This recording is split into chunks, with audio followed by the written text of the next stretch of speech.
संसद में गतिरोध बना हुआ है, चर्चा हो नहीं पा रही है, जंतर मंतर पर प्रदर्शन हो रहा है और आज कांग्रेस ने भी बड़ा संकेत दे दिया है। पहले कांग्रेस अकेले प्रदर्शन कर रही थी, सिर्फ अखिलेश यादव पहुंचे थे, लेकिन आज पूरा इंडिया गठबंधन एक साथ गांधी स्मृति में बैठा हुआ है। बात जा कहां रही है? मनोज, देखो, मुझे लगता है कि बात यह है कि विपक्ष को एक बड़ा मौका मिला है। विपक्ष उसका पूरा फायदा उठाना चाहेगा और उठाना भी चाहिए। राजनीति इसी को कहते हैं।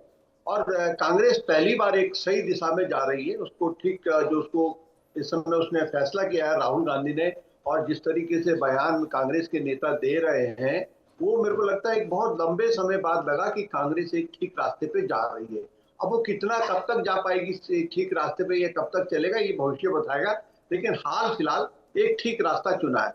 जहां तक आंदोलन और सरकार की बात है, देखिए, सरकार के पक्ष में ये बात तो आ गई है कि ये आंदोलन को लेकर विपक्ष में पूरी तरीके से एकजुटता नहीं है। सिर्फ एक जिसे कहते हैं कि अभी एक दिखावे का एकजुटता है। अखिलेश यादव जरूर कभी कांग्रेस के साथ तटस्थ के रूप से खड़े दिखते हैं, लेकिन अगर आप कहेंगे कि एनसीपी शरद पवार है या उद्धव ठाकरे की पार्टी है, ये जंतर मंतर पे भी गए थे और इन्होंने एक तरीके से इनको लेकर ढुलमुल सा मामला है। कांग्रेस की नीति अपने तरीके से मुझे लग रहा है उत्तर प्रदेश चुनाव और दूसरे तमाम चुनावों को भी ध्यान में रख रही होगी, और लग रहा है कांग्रेस से अकेला चलो कि अगर रास्ते पे चलती है तो वो भी मुझे लगता है एक अच्छा रास्ता है। लेकिन सरकार के लिए चिंता का विषय है। इससे आप ये नहीं कह सकते कि भले ही विपक्ष बढ़ गया है। और आज वांगचुक सोनम उनकी उन्होंने भी बयान दिया है, जो उनकी गीतांजलि उनकी पत्नी, उन्होंने बयान दिया है, कांग्रेस के खिलाफ दिया है कि जो धरना दिया वो कांग्रेस ने ठीक नहीं करा। लेकिन सरकार के लिए भी ये चिंता का सबब है। देखिए, मेरा मानना है कि बहुत बड़ा इशू नहीं था ये, अगर सरकार इसको शुरू में ही ढंग से हैंडल कर लेती। लेकिन मुझे लगता है कि कई बार क्या होता है मनु जी, अति आत्मविश्वास, बहुत ज्यादा भरोसा कर लेना, और वो क्या होता है उससे चीजें बिगड़ जाती हैं। तो ये तरीके से चीज बिगड़ गई है। अभी भी मौका है। देखिए, धर्मेंद्र प्रधान इतने बड़ा वो नहीं है कि सरकार की कोई ईगो आ जाएगा, इस्तीफा ले लेना चाहिए। वो उन्होंने एक बार नहीं, दो बार नहीं, कई बार गलतियां कर चुके हैं। और धर्मेंद्र प्रधान ठीक है, हो गया, उन्होंने इतने लंबे कार्यकाल मंत्री रह गए हैं, वो संगठन में रह गए हैं। अभी तो प्रधानमंत्री जब अपना कैबिनेट में रिशफल करेंगे, पता नहीं रहेंगे कि नहीं रहेंगे, उसमें कई मंत्री मेरे ख्याल से उनकी छुट्टी हो जाएगी। लेकिन अभी जो हालात है इसमें ईगो छोड़ देना चाहिए, क्योंकि बच्चों का मामला घर घर कर गया है, घर घर में ये बात बैठ गई है सब। अब देखो, आज बिहार में जो हो रहा है, छत्तीसगढ़ में जो हुआ, देहरादून में जो हुआ, राजस्थान में जो हुआ, तमाम जगह अगर छोटी छोटी बातें फिर बाद में क्या होती है, बड़ी मुसीबत बनती है किसी भी सरकार के लिए, किसी भी लोकतांत्रिक देश में। अगर लोगों में अगर नाराजगी, अगर वो जनता आपको बहुत क्या कहते हैं अति उत्साह में अगर आपको आपके समर्थन में रहती है, आपको भारी बहुमत से जिताती है, तो भारी बहुमत भारी उसे उतार भी देती है सत्ता से। ये सरकार को गंभीरता से सोचना होगा। और धर्मेंद्र प्रधान इतना बड़ा फेस नहीं है बीजेपी के लिए जिसको लेकर की कोई दिक्कत आ रही हो। मेरे को लगता है प्रधानमंत्री मोदी का भी गोपाल अग्रवाल राष्ट्रीय प्रवक्ता हमारे साथ मौजूद हैं, वो ज्यादा बेहतर बताएंगे। गोपाल साहब, एक व्यक्ति का चेहरा, एक व्यक्ति का पद और पूरी एनडीए सरकार घिरती हुई, एक छोटा सा मामला था जो इतना बड़ा हो गया, संसद में गतिरोध हो गया। और मुझे लगता है कि एनडीए ने, मोदी सरकार ने जो पूरी प्लानिंग की थी कि संसद में वो बड़े विधेयक लेकर आ रही थी, वो एक तरह से फंस गए, अटक गए। अभी तो चूंकि आप देख ही रहे हैं कि क्या स्थिति है। लेकिन अजीत मेंदोरा जिस बात का जिक्र कर रहे हैं कि धर्मेंद्र प्रधान इतने बड़े नहीं हैं कि सरकार के लिए वो इस्तीफा भी नहीं हो पा रहा है।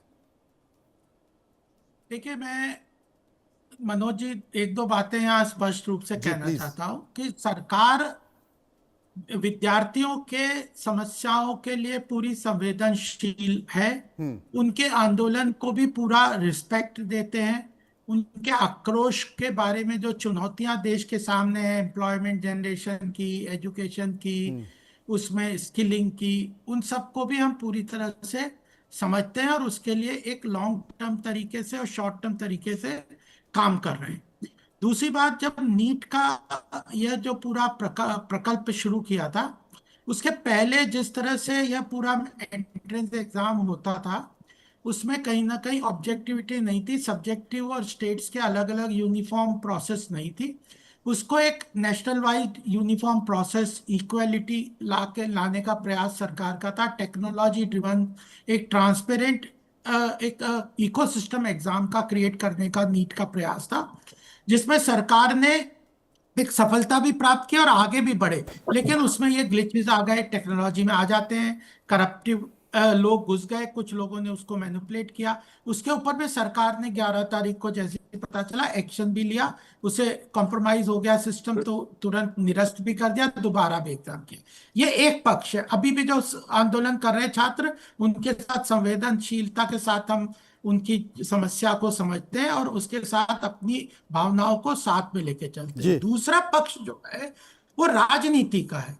ये जो आप पार्टी इतने मुखर होकर बात कर रहे हैं, जिन्होंने जन आंदोलनों का पूरी तरह से दुरुपयोग करके प्रजातंत्र की पूरी प्रक्रिया का मिसयूज करते हुए एक डीरेल कर दिया जनता के आंदोलनों का, और उसका राजनीतिकरण करके किस तरह भ्रष्टाचार में लिप्त होकर सरकार चलाई, वो भी हमारे सामने। जी। कांग्रेस का 70 साल का राज्य जो था वो भी हमारे सामने। तो ये जो पॉलिटिसाइज करके आपकी रोटियां सेकने की बात कर रहे हैं, ये दूसरा पक्ष है।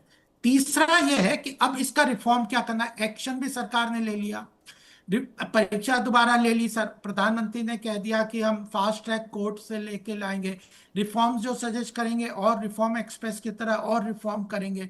तो सदन में चर्चा करो, सजेस्ट करो, जनता के बीच जाके आंदोलन के वहां पे भी बात करने को तैयार है, और अपोजिशन से पार्लियामेंट में भी बात करने को तैयार है। सजेशन दो ना, किसने मना किया, और उसको मान के उसको इम्प्लीमेंट भी करेंगे।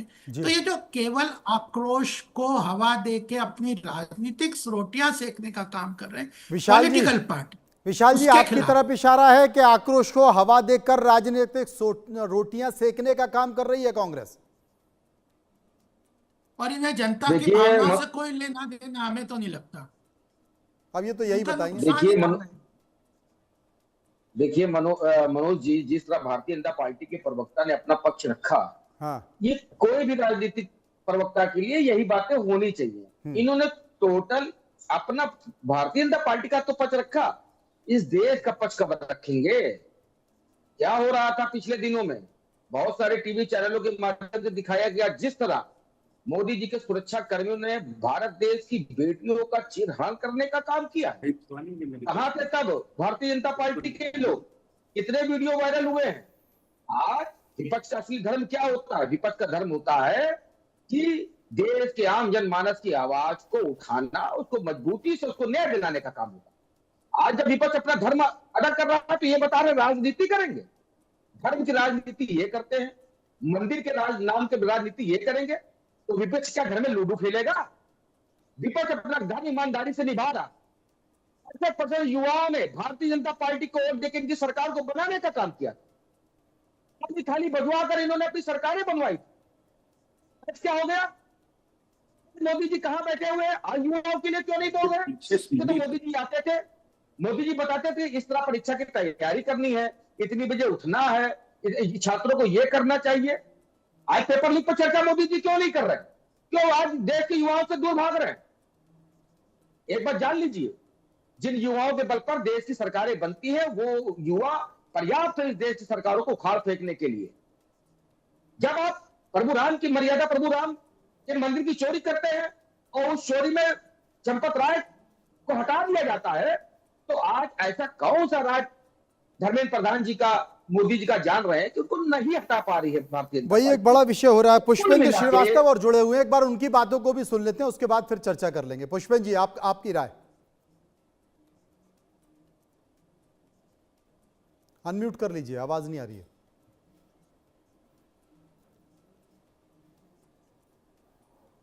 जी मनोज जी, मैंने आपका सवाल नहीं सुन पाया।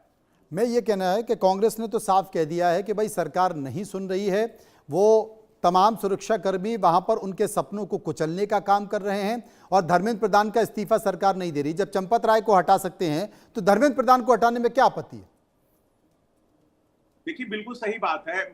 मुझे बहुत आश्चर्य हुआ कि आज प्रधानमंत्री जी ने जो ट्वीट किया कि हम फास्ट ट्रैक कोर्ट बना रहे हैं, तो बच्चों ने तो इसकी डिमांड नहीं की थी। पहली बात, बच्चों ने तो धर्मेंद्र प्रधान के इस्तीफे की मांग की थी। लेकिन मैं फिर भी कहता हूं कि जो कदम आज प्रधानमंत्री जी ने उठाया, ये क्या वो 20 दिन पहले नहीं उठा सकते थे? जैसे ही बच्चे नीट पेपर को लीक के मामले को लेकर के जंतर मंतर पहुंचते हैं या वहां धरना प्रदर्शन शुरू होता है, ये लगभग 20-25 दिन चला।